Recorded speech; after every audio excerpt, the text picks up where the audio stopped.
उपस्थित असणारे आपल्या सर्वांचे ज्येष्ठ मार्गदर्शक बाणनगा कारखान्याचे व्हाईस चेअरमन खैरे आबा, तात्यासाहेब गोरे, उपस्थित असणारे परांडा तालुक्यातील सर्व राष्ट्रवादी काँग्रेस पक्षाचे, शिवसेना उद्धव ठाकरे गटाचे, काँग्रेसचे सर्व कार्यकर्ते, झालेल्या लोकसभेच्या निवडणुकीमध्ये महाविकास आघाडीचे उमेदवार ओमराजे निंबाळकर यांना आपल्या गावातील लोकांनी अतिशय चांगल्या पद्धतीनं मतदान केल्याबद्दल गावकऱ्याचं सुरुवातीला मनपूर्वक हार्दिक अभिनंदन करतो, आभार मानतो।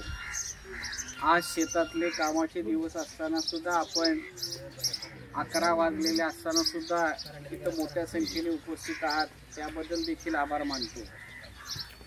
लोकसभेच्या निवडणुकीमध्ये राष्ट्रवादी काँग्रेस पक्ष, शरदचंद्रजी पवार साहेब गट, शिवसेना उद्धव ठाकरे साहेब गट आणि काँग्रेसच्या कार्यकर्त्यांनी अतिशय चांगल्या पद्धतीने प्रत्येक गावामध्ये काम केल्यामुळे आपला हा विजय होऊ शकला। आज पवार साहेबांबद्दल, उद्धव ठाकरे साहेबांबद्दल आणि राहुलजी गांधी यांच्याबद्दल एक सहानुभूतीचं वातावरण महाराष्ट्रामध्ये आणि देशामध्ये निर्माण झालेलं आहे। लोकसभेमध्ये काही भागामध्ये मोदींकडे बघून मतदान झालं, त्यामुळे त्यांची काठावर सत्ता आली। महाराष्ट्रामध्ये सुद्धा मोदीजींच्या नावावर काही मतदान मिळालं म्हणून 31 खासदार आपले महाविकास आघाडीचे आले, त्यांचे 20च्या आसपास काय आले असतील। परंतु खरा राग आता लोकांचा ह्या विधानसभेमध्ये निघणार आहे। लोकसभेला काही प्रमाणात दिल्लीचं केंद्राचं वातावरण असतं, त्या पद्धतीनं मतदान होत असतं, परंतु विधानसभेला तर या ठिकाणी ह्या सरकारने चुकीच्या धोरणामुळे जे घेतलेले निर्णय आहेत त्याच्याबद्दल मानसिकता लोकांची या ठिकाणी अनेकांची नाराजीचा सूर या ठिकाणी आहे। सर्वात आपल्या गेल्या 15 वर्षामध्ये मी आमदार असताना आपल्या गावातील लोकांनी नेहमीच मला आशीर्वाद दिलेला आहे, सहकार्य केलेलं आहे। आपल्या काळामध्ये आपण आपलं सरकार असताना आपल्या मतदारसंघातलं सीनाकोळेगावचं काम पूर्ण केलं, आनाळा उपसा सिंचन पूर्ण केला, शिराळा उपसा सिंचन पूर्ण केला। माझे वडील कैलासवासी मारुतराव पोटे बाप्पा यांच्या काळामध्ये साकतसारखं धरण आपण या ठिकाणी पूर्ण केलं। सीनाकोळेगाव धरणातलं पाणी आपल्या साकत धरणामध्ये आलं पाहिजे ह्याच्याबद्दलचं सुद्धा पंप हाऊस रायझिंग मेन आपण करून ठेवलेला होता, आपल्या काळामध्ये करून ठेवलेला होता। आणि मागच्या इलेक्शनच्या काळामध्ये हिंगणगावला आम्ही उजनीचं पाणी आणलं, अशा पद्धतीचा खोटा प्रचार ह्या लोकांनी केला। आपल्या लोकांना सुद्धा वाटलं सीनाकोळेगावचे लोक, तिथं 5 TMC धरण आहे, तिथली लोक हिंगणगावला पाणी बघायला यायची। बार्शी उपसा सिंचन मधलं तात्पुरतं परवानगी नसताना पाईपलाईनच्या माध्यमातून 1-2 दिवसासाठी पाणी आणण्याचा काम त्या ठिकाणी केलं होतं आणि मतदारसंघामध्ये खोटा प्रचार करण्याचं काम केलं। ह्या लोकसभेच्या निवडणुकीला आम्ही त्या गावामध्ये गेलेलो होतो।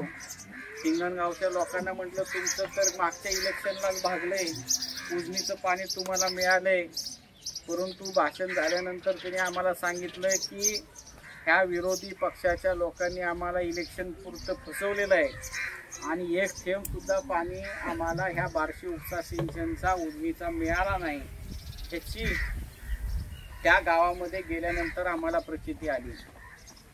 इलेक्शनच्या वेळेस जाऊ द्या, ह्या 4.5 वर्षामध्ये ते पाणी आणणं शक्य होतं।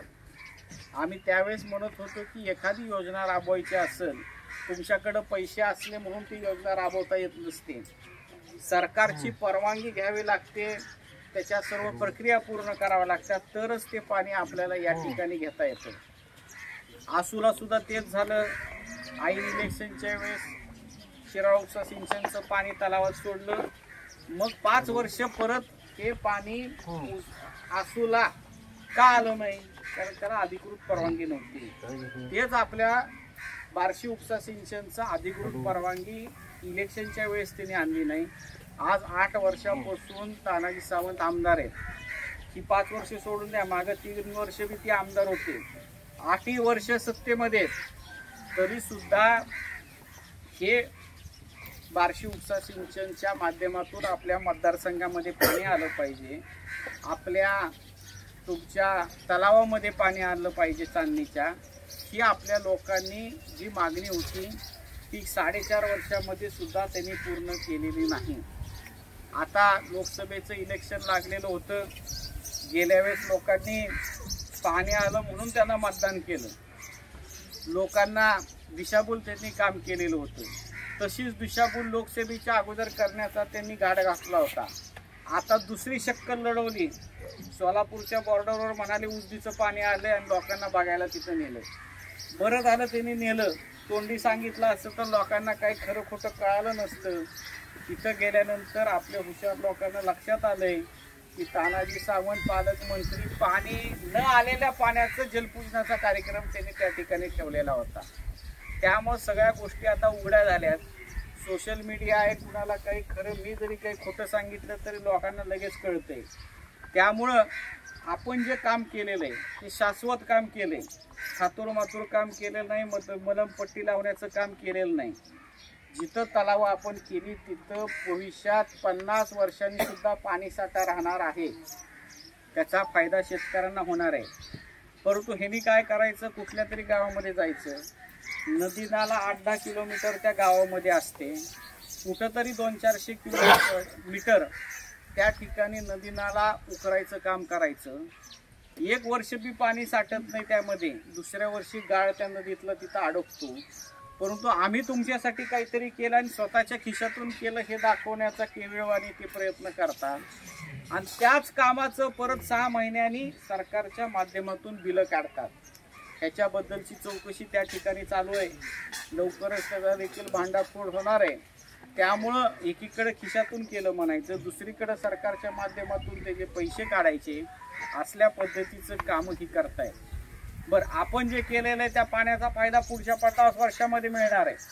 आणि कुठं नदी नाला एखाद्या वर्षी इलेक्शन पुरतं केलं तर त्याचा फायदा 1 वर्ष सुद्धा आपल्याला मिळणार नाही, याचा विचार आपण या ठिकाणी करणं गरजेचं आहे. दुसरी महत्त्वाची गोष्ट, ह्यावेळेस आपला पराभव झाला, आपण तो स्वीकारला. त्याच्यामध्ये विरोधी पक्षाचं आपण काम केलं, पीक विमा मंजूर करण्यासाठी आपण प्रयत्न केला. प्रत्येक मतदारसंघातील जिल्हा परिषद सर्कलला जाऊन आपण त्या ठिकाणी पाहणी केली आणि हा 25% पीक विमा त्यांना मिळवून दिला, शेतकऱ्यांना मिळवून दिला. राहिलेला 75% पीक विमा शेतकऱ्यांना मिळाला पाहिजे म्हणून आपला प्रयत्न या ठिकाणी चालू आहे. दुधाच्या दराला 5 रुपये अनुदान मिळालं पाहिजे अशी भूमिका आपण घेतली. सरकारने ती घोषणा केली, परंतु प्रत्यक्षात शेतकऱ्यांना 5 रुपये मिळाले नाहीत. त्याचा देखील आपण या ठिकाणी विचार करण्याची गरज आहे. विरोधी पक्षामध्ये असताना जी कामं विरोधी पक्षाच्या लोकांनी करायची असतात, आंदोलनं, एखाद्या गोष्टीचा आवाज उठवायचा असतो, ते उठवण्याचं काम आपण या ठिकाणी केलेलं आहे. आपल्या काळामध्ये आंतरगावचं 33 KV आपण केलं, आपण 5 पिंपळ्याचं केलं, ढगपिंपरीचं केलं, डोंजाचं केलं. त्यामुळे लाईट काही प्रमाणात आपल्याला चांगली मिळत होती. 220 KV सबस्टेशन आपण आपल्या मतदारसंघामध्ये केलं. परंतु ह्या 4.5 वर्षामध्ये एकही नवीन 33 KV आपल्या मतदारसंघामध्ये झालेलं नाही. शेतकऱ्याच्या 2च मागण्या असतात, एक म्हणजे पाणी आणि दुसरं वीज. पाण्याचं एकही तलाव किंवा स्टोरेज टँक विरोधकांनी जर केला असेल तर तुम्ही मला सांगा. एक जरी नवीन 33 KV त्यांनी केला असेल तर तुम्ही मला सांगा. आणि मग शेतकऱ्याच्या उपयोगाच्या ह्या दोन्ही गोष्टी केलेल्या नाहीत. आता लोकसभेमध्ये लोकांनी त्यांना नाकारलंय म्हणून त्यांनी आता नवीन शक्कल काढलेली आहे. कुठंतरी गावामध्ये जायचं आणि तुमचा शेत रस्ता देतो म्हणायचं. या ठिकाणी जी आपले प्रमुख रस्ते, जे परांड्याला आसपासच्या गावाला जाणारा, जिथं डांबरी रस्ता 5 वर्षामध्ये होणं गरजेचं होतं, तिथं खड्डे पडलेत. आणि ही शेत रस्त्यामध्ये आम्ही मुरुम टाकतो म्हणून गावातल्या लोकांना भापवायचं काम करते. आपण ह्यांना मुरुम टाकण्यासाठी आमदार केलं का? आपण ह्यांना आपले रस्ते डांबरीकरण आणि मजबूतीकरण आणि मतदारसंघाचं दळणवळण चांगलं करण्यासाठी आपण ह्यांना आमदार केलं होतं. हे कुठंतरी शेत रस्ता या ठिकाणी स्वतःच्या खिशातून केलं असं भासवण्याचा या ठिकाणी प्रयत्न करत आहे. शेत रस्त्यासाठी सरकारची योजना आहे, पालकमंत्री म्हणून त्यांनी एका गावामध्ये 5-5 शेतरस्ते देऊ शकले असते. आपण कधीच मंत्री नव्हतो, पालकमंत्री नव्हतो, आमदार होतो, तरी प्रत्येक गावात 2-4 त्या ठिकाणी शेतरस्ते आपण आपल्या काळामध्ये केलेले आहेत. आणि आता सरकारच्या माध्यमातून ही योजना राबवू शकत असताना सुद्धा त्यांनी ती राबवली नाही. त्याच्यामध्ये त्यांना अपयश आलं. एका गावामध्ये 2-4 कमीत कमी शेतरस्ते एखादा कुठला तरी करायचा, राहिलेले 2-4 तसेच ठेवायचे. अशा पद्धतीचं लोकांना दिशाभूल करण्याचं काम या ठिकाणी चालू आहे. विधानसभेच्या निवडणुकीच्या वेळेस महिला बचत गटाला त्यांनी 1000 रुपये दिले, 10,000 रुपये दिले, एका महिलेला 1000 रुपये मिळाले. आपण 5 वर्षाचा हिशोब जर काढला तर 5 वर्षाला 1000 रुपये म्हणजे दिवसाला 50 पैसे सुद्धा त्या महिलेला मिळत नाही. महिलांनी गेल्या वेळेस त्यांना मतदान केलं, ती काय 1000 रुपयासाठी केलं का? तर केलेलं नव्हतं. त्यांनी अजून एक शब्द दिला होता की आम्ही बचत गटाच्या माध्यमातून महिलांना उद्योगधंदा उपलब्ध करून देऊ आणि महिन्याला 10,000 रुपये त्यांना पैसे कमवण्यासाठी संधी देऊ, हा त्यांचा शब्द आहे. आणि मग त्याच्यामुळं महिलांनी त्यांना मतदान केलं. 1000 रुपयासाठी मतदान केलेलं नव्हतं. ह्या लोकसभेच्या अगोदर अजून एकदा त्यांनी 1000 रुपये महिलांना दिले, परंतु लोकसभेमध्ये महिलांनी त्यांना मतदान केलेलं नाही. आता महिला भगिनींच्या सुद्धा लक्षात आलेलं आहे की आपल्याला दिशाभूल करण्यास एकदा आपण फसलेलो आहे, आता दुसऱ्याला फसायचं नाही. पण अशी परिस्थिती असली तरी गावातील लोकांनी आपल्या पक्षाच्या लोकांना जे न्यूट्रल महिला आहेत त्यांना समजून सांगण्याच्या ह्या गोष्टी आहेत. आपण जर हे सांगितलं नाही तर ह्याचा फटका आपल्याला बसू शकतो. महिला भगिनींना सांगणं गरजेचं आहे की हे जर आपण 1000 रुपये घेऊन मतदान केलं तर आपल्या ग्रामपंचायतीला सुद्धा अडचण आहे. आणि हाच खरा प्रचार आहे. आपण दुसरी 2-4 गावं करण्यापेक्षा आपल्या गावातल्या महिला भगिनींना ह्या गोष्टी सांगणं गरजेचं आहे. आता 5 वर्ष यांच्याकडे सत्ता होती, 8 वर्षापासून आमदार आहेत, परंतु मोठं दिखाऊ काम, ठळकपणे दिसणारं एकही काम त्यांच्याकडे झालेलं नाही. आणि मग आता शॉर्टकट मारायला त्यांनी दुसऱ्या सरकारने सुरू केलं.